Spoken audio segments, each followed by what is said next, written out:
सार्थक जैन बुढ़ार से आपके श्री चरणों में अपनी शंका रख रहे हैं। हे गुरुदेव, राग द्वेष मान आदि आत्मा के स्वभाव नहीं हैं और ना ही पुद्गल में पाए जाते हैं, तो ये कौन से द्रव्य में आते हैं? कृपया समाधान करें गुरुदेव। आत्मा का जो स्वभाव है वह तो शुद्ध है और शुद्ध ही रहता है। जिस प्रकार शुद्धात्मा अपने स्वभाव को प्रकट कर चुके हैं। संसार अवस्था में आत्मा विभाविक होती है, विभाव रूप परिणमन करती है। वह निमित्त के अनुसार अपने को विभाव रूप कर लेती है। राग द्वेष आत्मा के स्वभाव नहीं है, ये निश्चित है, लेकिन आत्मा के नहीं है ये आप ऐसा ना समझें। अशुद्ध निश्चय से ये आत्मा के ही राग द्वेष होते हैं। द्रव्य कर्म और भाव कर्म दो व्यवस्थाएं शास्त्रों में आती हैं। द्रव्य कर्म राग द्वेष मोह ये द्रव्य कर्म हैं, मोहिनी कर्म के, जैसे क्रोध कर्म, मान कर्म, माया कर्म, लोभ कर्म। ये पौद्गलिक वर्गणाओं की जो परिणमन है यह द्रव्य कर्म कहलाता है। मतलब पुद्गल संबंधी, जड़ संबंधी ये कर्म हैं। इनका उदय आता है और आत्मा में राग द्वेष के परिणाम होते हैं। तो भाव कर्म आत्मा की, चेतना की, जीव की पर्याय है, विभाव परिणमन पर्याय है। और द्रव्य कर्म जो है वह पुद्गल की वैभाविक पर्याय है। दोनों की ही वैभाविक पर्याय हैं। पुद्गल शुद्ध अवस्था में जब परमाणु रूप रहता है तो वह अपने शुद्ध अवस्था में रहता है, और जब वह कर्म रूप में रहता है तो विभाव रूप में रहता है। इसी प्रकार से आत्मा जब शुद्ध अवस्था में रहती है तो स्वभाव रूप में रहती है, और जब संसार अवस्था में रहती है तो वो विभाव रूप में रहती है। तो आत्मा की विकारी दशा, विकारी हालत, विकारी अवस्था, ये राग द्वेष परिणाम आत्मा की है। अब देखो, चेतना के राग द्वेष परिणाम होते हुए भी आध्यात्मिक ग्रंथों में इसे आत्मा के नहीं कहे। क्यों नहीं कहे? वो इसलिए क्योंकि यह किसी निमित्त से प्रकट होते हैं, और निमित्त से प्रकट होने के कारण आचार्यों ने कहा है कि इसे अपना स्वभाव मत समझो। वैसे ग्रंथों में आता है विभाव स्वभाव और स्वभाव स्वभाव, दो भेद। विभाव भी आत्मा का स्वभाव है और स्वभाव भी आत्मा का स्वभाव है। दोनों ही दशा आत्मा की है, एक अशुद्ध दशा है और एक शुद्ध दशा है। रानी जैन मेहरौनी उत्तर प्रदेश से आपके श्री चरणों में अपनी शंका रख रही हैं। हे गुरुदेव, जब हम मेरी भावना पढ़ते हैं तो उसमें एक पंक्ति आती है, ईत भीत व्यापे नहीं जग में। तो इस पंक्ति का क्या अर्थ है? कृपया समाधान करें गुरुदेव। ईति भीति व्यापे नहीं जग में। ईति और भीति, 7 प्रकार की ईति होती है और 7 प्रकार की भीति मतलब भय होते हैं। ईति मतलब संकट।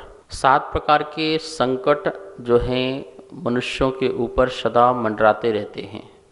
तो 7 प्रकार के संकट ना उत्पन्न अपने अंदर हों, और 7 प्रकार के ही भय होते हैं। वह भय के कारण व्यक्ति भयभीत रहता है। 7 प्रकार की ईतियाँ कौन सी होती हैं? जैसे 100 चक्र और परचक्र। 100 चक्र मतलब 100 राजा, अपने राजा के द्वारा आया हुआ संकट, दूसरे राजा के द्वारा आया हुआ संकट। अतिवृष्टि और अनावृष्टि, बहुत ज़्यादा वर्षा हो जाए तो भी हाहाकार मच जाता है, और यदि अकाल पड़ जाए तो उस समय भी बहुत ज़्यादा दुख का वातावरण हो जाता है। इसी प्रकार से कोई महामारी उत्पन्न हो जाए, प्लेग आदि जैसे महामारी, कोरोना जैसे महामारी, उससे भी बहुत नुकसान पहुंचता है। तो ये भी ईति में आता है। किसी समय बहुत सारे जानवर बहुत जन्म ले लें जिससे फसल का नुकसान हो जाए, जैसे फसल में कीड़े मकोड़े लग जाना, या फिर टिड्डी पैदा हो जाना, या फिर चिड़िया आ जाना। तो बहुत सारी लाखों करोड़ों तादाद में चिड़िया का उत्पन्न हो जाना एक साथ, तो क्या होगा? वो सारी की सारी फसल चौपट हो सकती है। तो इस प्रकार से 7 प्रकार के संकट जो हैं सदा ही मंडराते रहते हैं, वो संसार में ना हो, जिससे सुख बना रहे। भीति इहलोक भय, परलोक भय, मरण भय, और इस प्रकार से वेदना भय, अगुप्ति भय, अरक्षक भय, ऐसे 7 प्रकार के भय होते हैं। मनुष्य को सदा सताते रहते हैं। अब क्या होगा, इस जन्म में क्या होगा, आगे जन्म में क्या होगा, मरण का भय है, कष्ट का, वेदना का भय है, मेरी रक्षा करने वाला कोई नहीं है, मेरे पर रक्षा के कोई साधन नहीं है, तो आश्चर्य का भय, ऐसे जो हैं 7 प्रकार के भय भी इसके व्यक्ति के जीवन में लगे रहते हैं। तो भावना भाई जाती है कि ईति भीति व्यापे नहीं जग में, संसार में जो 7 प्रकार के जो संकट हैं, वो 7 प्रकार के संकट संसार में न रहे, जिससे प्रजा सुखी रहे, लोग सुखी रहें, धर्म ध्यान वो निश्चिंत रूप से कर सकें, निर्विकल्प रूप से अपना जीवन यापन कर सकें, ऐसा मंगल भावना करते हैं। शांति धारा में अपन बोलते हैं, संपूजका नाम प्रतिपालका नाम यतीन्द्र सामान तपोधना नाम देशस्य राष्ट्रस्य पुरस्य राज्ञा करोतु शांति भगवान जिनेन्द्र। हे प्रभु, जो यति हैं, जो मुनि हैं, साधु हैं, पूजक हैं, राजा हैं, प्रजा है, राष्ट्र है, देश है, विश्व है, सबके जीवन में शांति हो, शांति की मंगल कामना करते हैं। प्रदस्त्वघाती कर्मणाम केवल ज्ञान भास्करः कुर्वन्तु जगताम शांति विश्वाद्यः जनेश्वरः। हे प्रभु, हे वृषभ आदिनाथ से महावीर तक सभी तीर्थंकर, इस संसार में किसी प्रकार का कोई व्यक्ति दुखी ना हो, ऐसी हम आपसे मंगल कामना और भावना करते हैं।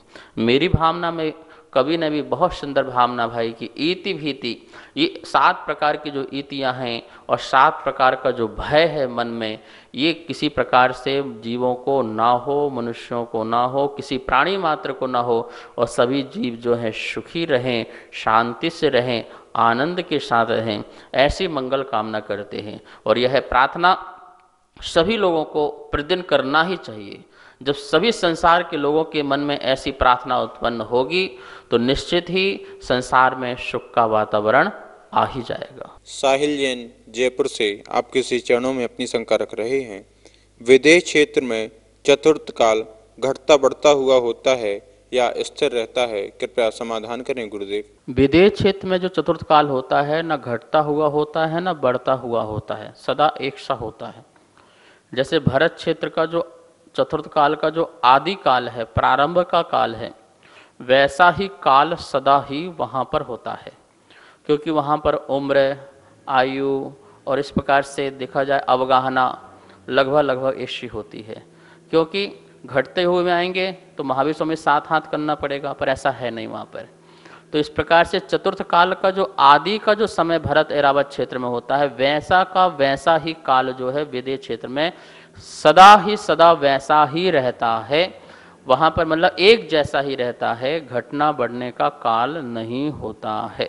जैसा कि आप सभी को विदित है कि पूज्य गुरुदेव के द्वारा नित्य आगम के अनुसार आप सभी की शंकाओं का समाधान किया जा रहा है, जो कि पारस चैनल के माध्यम से नित्य शाम को प्रसारित होता है, और पाठशाला भी प्रचारित की जाती है, जो कि तत्वार स्वाध्याय की पाठशाला होती है। ये प्रोग्राम पारस चैनल में शाम 5 बजे से 5:40 तक चलता है।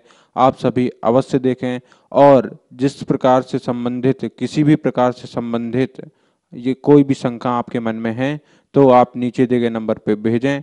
आपकी शंकाओं का समाधान पूज्य गुरुदेव के मुखारविंद से आगम के अनुसार किया जाएगा। जय जिनेन्द्र।